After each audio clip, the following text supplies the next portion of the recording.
ہے، نہ وہاں آدمی مر پائے گا نہ وہاں جی ہی پائے گا، دونوں کے درمیان رہے گا، کرب و الم کی کیفیت سے گزرتا رہے گا، تکلیف برداشت کرتا رہے گا، چیختا رہے گا، چلاتا رہے گا۔ ایسے عذاب سے اللہ کے نیک بندے پناہ مانگتے ہیں۔ کب پناہ مانگتے ہیں؟ جب صبح ہونے لگتی ہے۔ کیوں صبح کیوں مانگتے ہیں؟ اس لیے کہ صبح ہمارا آپ کا اور پوری کائنات کا رب سب سے نیچے والے آسمان پہ آتا ہے، 7ویں آسمان پہ آتا ہے، اور فجر کی اذان سے پہلے وہ پکارتا ہے کہ ہے کوئی مجھ سے مغفرت چاہنے والا، ہے کوئی مجھ سے مانگنے والا، ہے کوئی مجھ سے اپنے گناہوں کی توبہ کرانے والا، میں اسے دینے کے لیے تیار ہوں۔ ہے مجھ سے کوئی روزی مانگنے والا، ہے مجھ سے کوئی رزق مانگنے والا، میں اسے رزق عطا کروں، میں اسے معاف کروں۔ اللہ کے نیک بندے اس وقت اللہ کی عبادت میں مشغول رہتے ہیں، اور انہیں جو کچھ ملتا ہے وہ اپنی آنکھوں سے دیکھتے ہیں، اس کو ان کی آنکھوں سے وہ نظر آتا ہے کہ ان کے رب کی کتنی رحمت ان کے اوپر برس رہی ہے۔ لیکن شرط یہ ہے کہ اللہ کے نیک بندے بنو، وہ بندے جس کو اللہ کہتا ہے عباد رحمان۔ اللہ کا نیک بندہ بننے کے لیے ہمیں ہر مرحلے میں رسول اللہ صلی اللہ علیہ وسلم کی سنت کا خیال رکھنا ہوگا، گھر میں بھی، گھر کے باہر بھی، شہر میں بھی، دیہات میں بھی، مسجد میں بھی اور مسجد کے باہر بھی، ہر جگہ ہمیں رسول اللہ صلی اللہ علیہ وسلم کا طریقہ اور آپ کی سنت کو یاد رکھنا ہوگا۔ ہم اپنی اولادوں کو، اپنے بچوں کو وہ سکھائیں جو رسول اللہ صلی اللہ علیہ وسلم سکھا کر گئے۔ میں نے جو آیت پڑھی تھی اس کا تعلق اصلاح معاشرہ سے تھا۔ کس سے؟ اصلاح معاشرہ کیا مطلب ہے؟ سوسائٹی، کیا کہتے ہیں؟ ہماری سوسائٹی، ہمارا رہن سہن کیسا ہو، ہمارے بچوں کا رہن سہن کیسا ہو، ہمارے گرام کے بچوں کی سیرت پڑھی جائے گی اور سنائی جائے گی اور سمجھائی جائے گی اپنے بچوں کو، دیکھو یہ ہے تمہارا طریقہ، اور یہ ہے تمہارے رسول کی سنت، اور یہ ہے تمہارے بزرگوں اور تمہارے اسلاف کے کارنامے، ان کو پڑھو اور ان کو سمجھو اور ان کو برتو۔ اگر ایسا ماحول ہوگا تو ہم سب عباد رحمان میں شمار ہوں گے، اللہ کے نیک بندوں میں شمار ہوں گے۔ آج کا جو ماحول ہے وہ پہلے جیسا نہیں۔ پہلے کا جو ماحول رہتا تھا گھروں میں، والدین اپنے بچوں کو قصے سنایا کرتے تھے، انبیاء کے، اولیاء کے، صلحاء کے، اسلاف امت کے، لیکن اب وہ ماحول نہیں رہا۔ اب بچے موبائل دیکھتے دیکھتے سوتے ہیں اور موبائل دیکھتے دیکھتے اٹھتے ہیں۔ وہ تربیت نہیں رہی۔ جب وہ تربیت نہیں رہی تو ہمارے بچوں کی فکر بدل گئی، ذہن بدل گیا۔ یہ فکر اور ذہن کیا چیز ہوتی ہے؟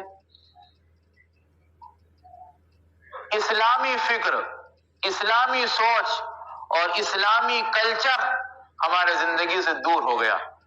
جب ہمارے زندگی سے دور ہو گیا، ماں باپ کی زندگی سے دور ہو گیا، تو اب بچوں کی زندگی سے دور ہونا ہی ہونا ہے۔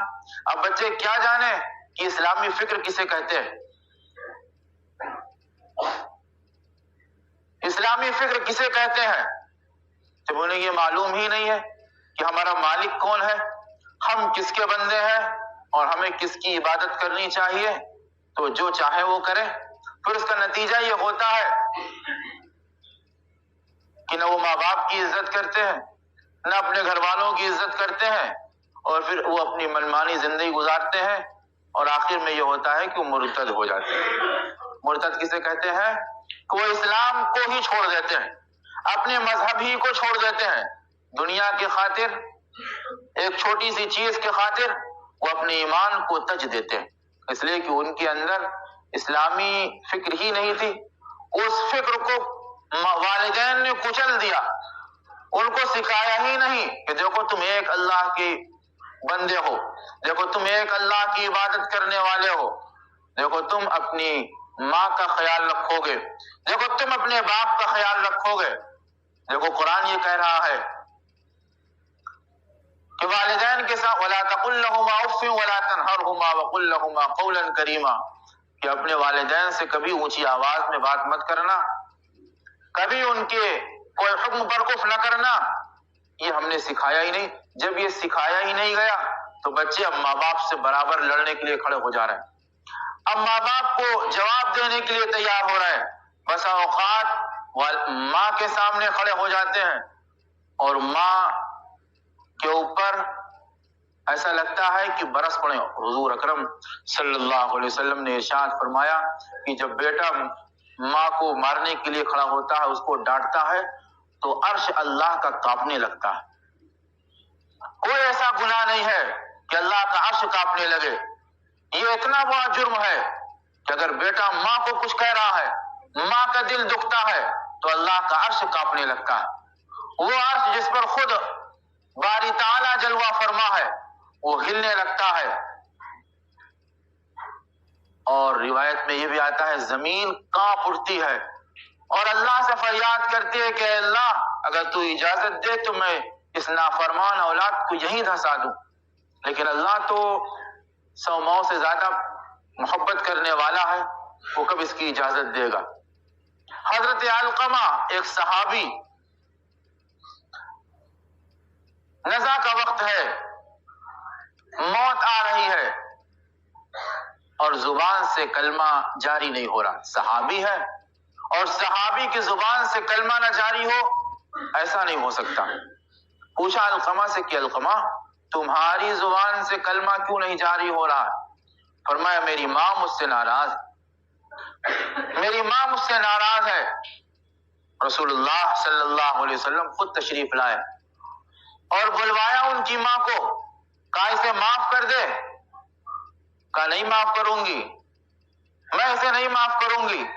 اللہ کے پیغمبر نے صحابہ اکرام سے کہا کہ لکڑیاں اکٹھا کرو، جلاؤ لکڑیوں کو اور علقمہ کو اس میں ڈال دو، جل جائے یہیں۔ وہ ماں کہنے اللہ کے رسول یہ آپ کیا کرنے جا رہے ہیں؟ آپ میرے بیٹے کو جلائیں گے؟ فرمایا اگر تو معاف نہیں کرے گی تو تیرا بیٹا دنیا میں نہیں جہنم کی آگ میں جلے گا۔ فوراً وہ کانپ گئی کہ میرا بیٹا جہنم میں ڈالا جائے گا۔ فوراً انہوں نے معاف کیا، چونہی معاف کیا اور ادھر زبان سے کلمہ جاری ہو گیا، ادھر کلمہ زبان سے جاری ہو گیا، روح پرواز کر گئی۔ سوچو کتنی بڑی اہمیت ہے ماں کی۔ ماں ناراض ہے، زبان سے کلمہ جاری نہیں ہو رہا، وہ بھی صحابی رسول کا۔ اسی لیے حدیث میں کہا گیا، پوچھا ایک صحابی نے اللہ کے رسول سے کہ اللہ کے رسول سب سے زیادہ حق کس کا ہے مجھ پر؟ فرمایا تیری ماں کا۔ فرمایا پھر کس کا؟ پھر تیری ماں کا۔ پھر کس کا؟ تیری ماں کا۔ 3 مرتبہ آپ نے یہ بات کہی اور پھر فرمایا اے اللہ کے رسول اس کے بعد؟ فرمایا پھر تیرے باپ کا، اس لیے کہ تیری ماں کے قدموں میں جنت ہے۔ ماں کے قدموں میں کیا بتایا گیا؟ الجنت تحت اقدام الامہات، ماں کے قدموں میں جنت بتائی گئی۔ کتنا بڑا مقام ماں کا ہے۔ یہ حدیث یہ بتاتی ہے کہ ماں سے بڑا دنیا میں کوئی نہیں ہے تمہارے لیے، تمہاری جنت بھی وہی ہے، تمہاری جہنم بھی وہی ہے۔ اور باپ کے بارے میں کہا گیا یہ تمہاری جنت کا دروازہ، ماں جنت ہے، باپ اس جنت کا دروازہ ہے۔ دونوں کو راضی کرو گے تو اللہ کے ہاں جنت ملے گی، اور اگر دونوں کو ناراض کرو گے تو جنت تمہیں نہیں ملے گی۔ حضور اکرم صلی اللہ علیہ وسلم کے بے شمار صحابہ جن کی مائیں ایمان نہیں لائی تو جنت تمہیں نہیں ملے گی۔ حضور اکرم صلی اللہ علیہ وسلم کے بے شمار صحابہ جن کی مائیں ایمان نہیں لائی، خود ایمان لے آئے، شہید ہو گئے، لیکن ماں ایمان نہیں لائی، وہ کافرہ رہی۔ پوچھتے تھے اللہ کے رسول سے، اے اللہ کے رسول کیا میں اپنے ماں باپ کو کچھ کہہ سکتا ہوں؟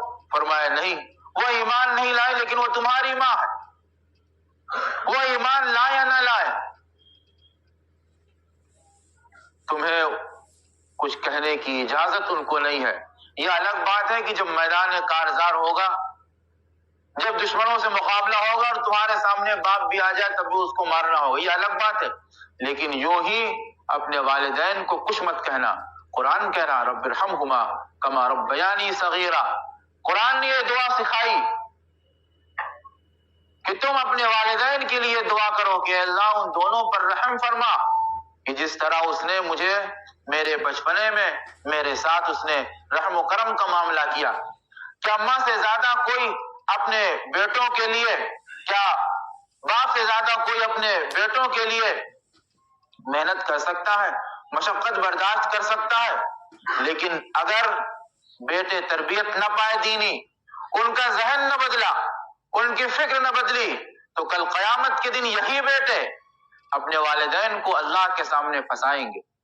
جب اللہ ان سے پوچھے گا کہ تمہاری فکر کیوں بدلی، تمہارا ذہن کیوں بدلا، تو یہ کہیں گے کہ اللہ میرے والدین نے مجھے کچھ نہ سکھایا، میرے والدین نے مجھے دنیا کمانا سکھایا، مجھے سب کچھ بنایا، لیکن مجھے کلمہ نہ سکھایا، مجھے نماز نہ سکھایا، مجھے دین نہ سکھایا۔ اور قرآن کہہ رہا ہے ربنا آتہم ضعفین من العذاب والعنہم لانا کبیرا، کہ وہ اولاد جن کے لیے ماں باپ اس دنیا میں مرتے رہے، کھپتے رہے، کل قیامت کے دن وہ اپنے رب سے کہیں گے کہ اللہ ان والدین کو دوہرا عذاب دیجئے اور ان پر تو خوب لعنت برسائیے، اس لیے کہ مجرم اصل یہ ہے انہوں نے مجھے کچھ سکھایا ہی نہیں، مجھے دینی فکر سکھایا ہی نہیں۔ کل یہ اولاد جس کے لیے والدین دنیا میں کام کرتے کرتے مر گئے، کل قیامت کے دن یہی بچے اللہ کے سامنے کھڑے ہو کے کہیں گے، والدین کہیں گے یا اللہ جو کچھ ہم نے کیا کوئی نتیجہ ہمیں اس کا حاصل نہ ہوا، دنیا میں ہم نے بہت کچھ سکھایا اپنے بچوں کو تو نوکری پا گیا ہمیں چھوڑ کے چلا گیا، دونوں بوڑھے اسی گھر میں پڑے رہے وہیں دم توڑ دیا، نہ نماز جنازہ میں شرکت کر پائے بچے۔ وہ اولاد کس کام کی جو اپنے والدین کا جنازہ نہ پڑھا پائے، وہ بچہ کس کام کا جو اس لائق نہ ہو کہ اپنے باپ کو کفنا سکے، اپنے باپ کو دفنا سکے اور اپنے باپ کی نماز جنازہ پڑھا سکے۔ شریعت میں بتایا گیا کہ باپ کا جنازہ پڑھانے کا سب سے زیادہ حقدار اس کا بیٹا ہوتا ہے، باپ کا جنازہ پڑھانے کا حقدار سب سے زیادہ اس کا بیٹا ہوتا ہے۔ اور وہ باپ کیسا ہوگا جو اپنے اولاد کو، اپنے بیٹے کو اس لائق نہ بنائے کہ میرا یہ بیٹا میرا نماز جنازہ پڑھا دے، میرا یہ بیٹا مجھے غسل دے دے، میرا بیٹا مجھے کفنائے اور مجھے قبر میں اتارے۔ اگر اس کی تیاری والدین نہیں کرا رہے ہیں تو یاد رکھو ان کے بچے ان کے کبھی کام نہیں آئیں گے، کبھی کام نہیں آئیں گے۔ انہی آنکھوں سے نہ معلوم کتنوں کو دیکھا ہے کہ باپ کا جنازہ پڑا ہوا ہے لیکن بیٹا اس حالت میں ہے ہی نہیں کہ وہ باپ کا جنازہ پڑھے، نہیں پڑھتا جنازہ، کوئی ناپاک رہتے ہیں۔ اس میں باپ کی سراسر کوتاہی ہے، والدین کی کوتاہی ہے، انہوں نے ان کو ناپاکی اور پاکی کے مسائل سمجھائے ہی نہیں، کبھی کہا ہی نہیں نماز پڑھنے کے لیے۔ اسکول چلے گئے تو یوں ایسا لگتا ہے کہ سب کچھ معاف ہو گیا اب نماز وغیرہ۔ اور حدیث میں کہا گیا کہ ایک نماز اگر کسی نے بلوغت کے بعد جان بوجھ کر چھوڑ دی تو اس کو اپنا ٹھکانہ جہنم بنا لینا چاہیے۔ من ترک صلاۃ متعمدا فقد کفر، جس نے جان بوجھ کر نماز چھوڑ دی اس نے کفر کیا، اور جس نے کفر کیا اس کا ٹھکانہ جہنم ہے، اس کے سوا کچھ نہیں۔ ہمیں فکر کرنا چاہیے اور سوچنا چاہیے، اگر بڑا بھائی ہے تو اپنے چھوٹے بھائی کو تیار کرے کہ یہ ہمارا بھائی، یوں تو کسی کو نہیں معلوم کہ کون پہلے مرے گا اور کون بعد میں مرے گا، لیکن امید پہ دنیا قائم ہے، بڑا بھائی چھوٹے بھائی کو تیار کرے، اس لائق بنا دے کہ میرا یہ بھائی میرا جنازہ پڑھا دے، میرا یہ بھائی مجھے قبر جنازہ پڑھانے والے بہت سے ملیں گے، لیکن جو دل کے درد کے ساتھ اور اللہ سے استحضار کے ساتھ جو بیٹا اپنے باپ کا جنازہ پڑھائے گا، جو بھائی اپنے بھائی کا جنازہ پڑھائے گا، ویسا کوئی نہیں پڑھائے گا۔ جس استحضار کے ساتھ بیٹا اپنے باپ کو نہلائے گا، اپنے باپ کو کفنائے گا، کوئی نہیں کفنا سکتا۔ نہلانے والے بہت سے ملتے ہیں، نہ معلوم کتنوں کو تو میں نے دیکھا اور بھگایا بھی ہے کہ کہیں ادھر پیر کھینچ رہا ہے، کہیں ادھر کر رہا ہے۔ مردے کی بھی ایک اہمیت ہوتی ہے، جسم کی بھی ایک تعظیم ہوتی ہے۔ یہ نہیں کہ وہ مر گیا تو اس کا پیر کھینچا جائے، اس کے ہاتھ کھینچے جائے، اسے کپڑے اتار دیں، جی نہیں، شریعت نے ایک حد متعین کی ہے، اس کو تکلیف نہ ہونے پائے، اس کو ویسا نہلاؤ جس طرح نہلانے کا حکم شریعت میں دیا گیا، اس کا سطر نہ کھلنے پائے۔ نہلانے والے عام طور سے بالکل جاہل ہوتے ہیں، بس ایسے ڈالا پانی ادھر ادھر کر کے، پتہ نہیں مردہ پاک ہوا یا نہیں ہوا، دے دیا۔ اور کفنانے میں تو عام لوگ غلطی کرتے ہیں، سنت کے خلاف کفناتے ہیں اور سنت کے خلاف نہلاتے ہیں۔ ہمیں فکر کرنا ہے، اپنی اولادوں کو، اپنے بھائیوں کو اس لائق بنا دینا ہے کہ جب ہم مر جائیں تو ہمیں کفن بھی صحیح ملے، ہمارا دفن بھی صحیح ہو اور ہماری جنازہ کی نماز بھی صحیح ہو۔ اللہ رب العزت والجلال ہم سب کو عمل کرنے کی توفیق عطا فرمائے اور سمجھنے کی توفیق عطا فرمائے۔